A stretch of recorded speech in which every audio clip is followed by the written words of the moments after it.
So this is your 8th section of your state practical, and this is the section where most people have the most questions.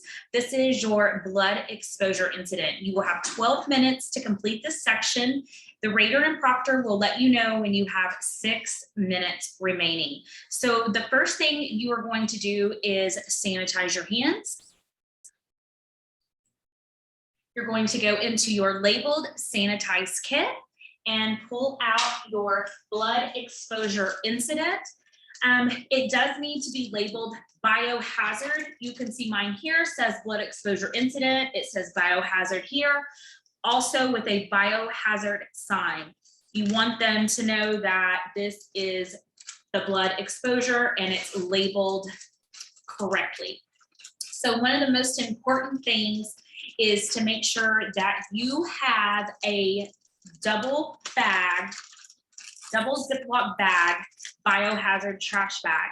This is one of the biggest challenges, is making sure that at this point, nothing from this section goes into your trash can.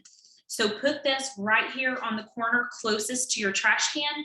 That way you're not tempted to throw something contaminated into the regular trash until it's properly disposed of into this.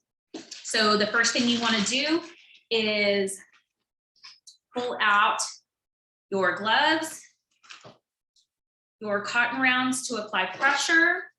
You will need an alcohol wipe and a Band-Aid as well. I go ahead and just fold this up and put this on the corner of my desk.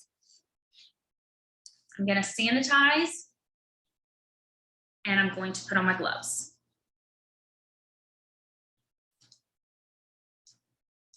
Like I said, the most important part of this section is to make sure that the trash and anything involved in this section is properly disposed of, because the way we're having to treat this is that if it is a blood exposure, so there is blood and it has to be disposed of properly.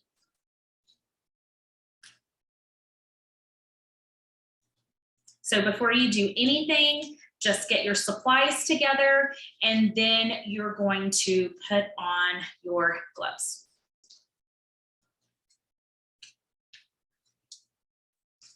And I sanitize a lot during this section, only because I know that they are really watching this section closely. So just make sure after each step you are sanitizing over your gloves as well. So I'm going to go ahead and sanitize here.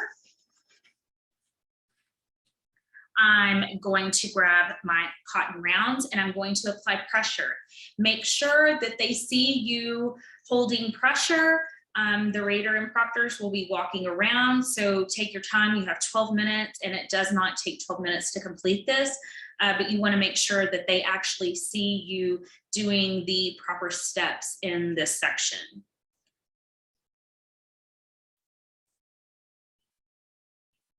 So after you hold pressure, you're going to lift the cotton rounds off of the forehead and make sure that you are placing the trash into this section.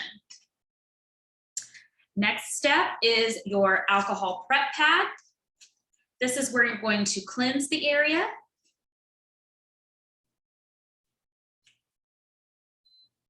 Make sure that you get this area good and clean and that they see you doing this step. Again, make sure that you are disposing of this into the biohazard. Sanitize again. And this is where you will actually apply the bandage. I like to do cloth bandages only because if you are applying it and it gets stuck a little bit, then you're able to maneuver it, because they want to make sure that you're actually applying the bandage properly. So I just kind of lift that up and pull. So I'm never really ever touching the bandage. Just make sure that the bandage is smooth on the forehead. Now that I have put my bandage and I have a cotton round, anything that is on this table at this point right here that I have touched anything with, they look at that as blood has touched this. So I'm going to go ahead and dispose of all of this into the double bag. Next thing I'll do is roll my gloves inside out because they do have blood on them. And I will dispose of those into here. I'm going to go ahead and sanitize. This can actually go in the trash. There's nothing in there at this point. I'm not going to get rid of this biohazard bag yet, only because I want to be able to put the paper towel that I'm going to do my decontamination with into this double bag. That's very important because this still could have blood on it. So we're going to clean this.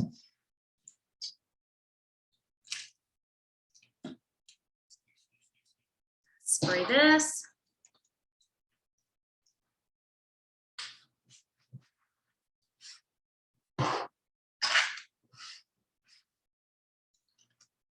To put my EPA down.